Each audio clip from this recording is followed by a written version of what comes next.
C'est le visage du sportif préféré des Français. Bonjour Sébastien Loeb, on est ravis de vous accueillir. Une victoire sans fin, champion sans fin, c'est un peu ce qu'on dit de vous. 8 titres mondiaux, bientôt 9 peut-être. Bientôt, c'est un grand mot. C'est clair que en ayant gagné 8 de suite, on ne peut pas avoir d'autre objectif l'année prochaine que d'essayer d'en gagner un 9e à partir du moment où j'ai décidé de continuer en rallye, de continuer avec la même équipe Citroën. Donc voilà, c'est clair que les objectifs, c'est ça, mais un titre, ça se gagne pas non plus comme ça parce qu'on le décide. Il faut se battre pendant toute une année. Donc il y a du pain sur la planche, encore une fois, l'année prochaine. Quand on arrive comme vous au sommet d'une compétition, d'un art même on pourrait dire, il y a toujours un challenge à chaque fois de se dire il faut recommencer, il faut encore être meilleur. Oui, c'est clair que c'est toujours un challenge parce que d'un autre côté, quelque part, quand on arrive, qu'on gagne son premier titre, on se dit on est arrivé au bout d'un rêve, mais à le remettre en jeu à chaque fois, il y a de plus en plus, il y a toujours la même attente, on a toujours envie de gagner. D'un autre côté, on sait que quelque part, il y en a forcément qui attendent que ça se termine. Et, il y en a qui attendent de gagner aussi à votre place. C'est une rivalité. Mais en même temps, je voudrais parler de cette popularité que vous avez. On va voir des images en même temps. C'est au musée Grévin, vous avez votre statut. Ça, c'est une consécration quand même. Quand vous vous retrouvez comme ça. C'est clair que ça fait plaisir. C'est surtout qu'on s'y attend pas. Ça arrive comme ça. On a une demande et puis je me dis quelque part, ça aide peut-être un petit peu à réaliser ce qu'on a fait parce que je suis pas tout seul. C'est moi et mon copilote, mais et là c'est vous et votre double là, sur mon double là. Sur les images. Il vous ressemble, ouais, je suis un peu plus beau que lui quand même. Alors évidemment, on va parler des courses, tout ça, parce que évidemment, ce 8e titre, ça a été une saison particulièrement éprouvante, particulièrement difficile, une de plus. C'est vrai que ça a été une saison particulièrement difficile parce que souvent les saisons tournent un petit peu au duel, on est deux à se battre. Là on était plutôt 4-5 à se disputer les victoires, même quand il y en a un qui a abandonné, l'autre était là, donc il a vraiment fallu aller chercher les victoires jusqu'au bout, se battre jusqu'à la dernière spéciale de chaque rallye, donc c'était pas facile. Ouais, les images, ça montre un petit peu l'adrénaline. Il y a toujours la même adrénaline. Il y a toujours la même adrénaline, c'est clair que je dirais que c'est une passion, donc de pouvoir piloter comme ça à ces vitesses-là, c'est un rêve pour moi à la base. Il y a la peur, Sébastien Loeb aussi. On peut pas avoir peur en course, sinon on n'avance pas.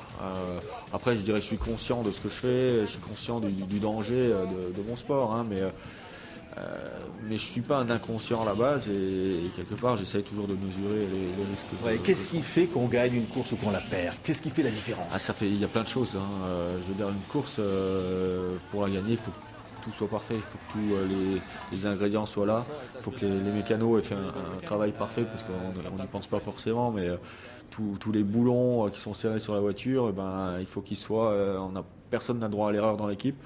Donc il faut que la course soit bien préparée, que ni moi, ni mon copilote, ni mon équipe ne fassent une faute. Donc c'est plein de petites choses. Et puis après, je dirais que la différence, c'est souvent l'attaque qui l'a fait, quoi. Ouais, la différence, c'est cette vocation que vous avez toujours eue, que vous avez raconté dans un livre. Gamin déjà, vous avez senti que ça serait ça, votre passion. Un jour, vous avez quitté l'école, vous avez tout abandonné. Oh oui, à l'époque, je pensais pas être un jour champion du monde des rallyes, mais c'était plus l'insouciance qui m'avait fait quitter l'école, etc. Mais c'est sûr que c'était déjà dans le but de pouvoir m'acheter une voiture en travaillant parce que je rêvais de ça, quoi. Ouais, rêver de quoi finalement? D'arriver à aller au-delà des limites, c'est ça?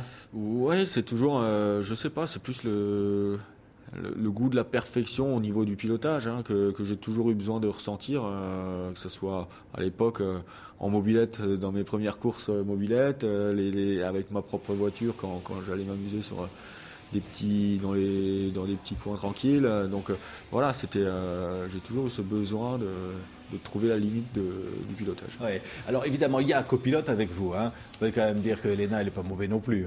Non, ça veut dire qu'il a sa part dans notre réussite. Ouais. Je voudrais qu'on entende un petit extrait comme ça et on l'entend vous parler. Écoutez.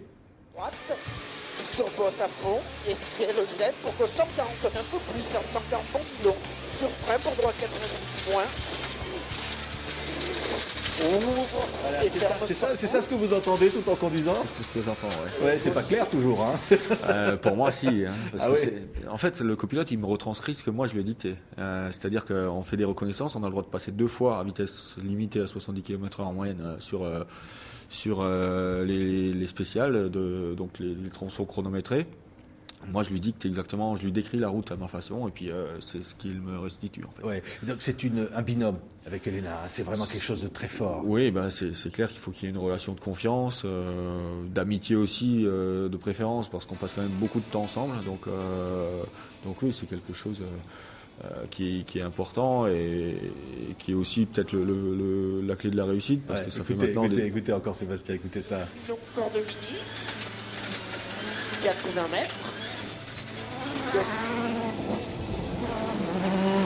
Voilà, 80 mètres, hein, c'est ça.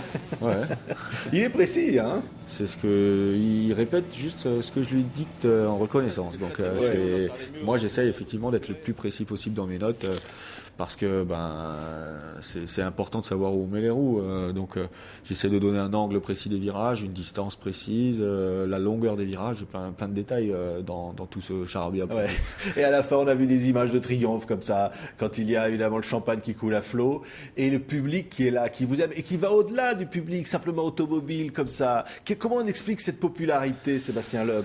C'est difficile à expliquer. Je pense que c'est peut-être justement l'accumulation des titres, parce que je dirais que j'ai vu moi ma notoriété grandir au fur et à mesure. C'est pas après le premier titre de champion du monde, ni le deuxième, ni le troisième. Ça a vraiment été crescendo. De plus en plus, on me reconnaît dans la rue. Et donc voilà, je pense que c'est le fait d'être arrivé au sommet de mon plus sport fort que et Michael Schumacher en Formule 1, plus fort que Valentino Rossi en moto. Hein? Oui, et je pense que c'est le fait justement de continuer et de durer qui fait qu'on continue à parler de moi et que les gens, même qui ne sont pas forcément des passionnés de rallye, finissent par connaître mon nom. Vous avez un rôle, c'est celui de faire rêver les gamins qui se disent peut-être un jour je serai Sébastien Loeb.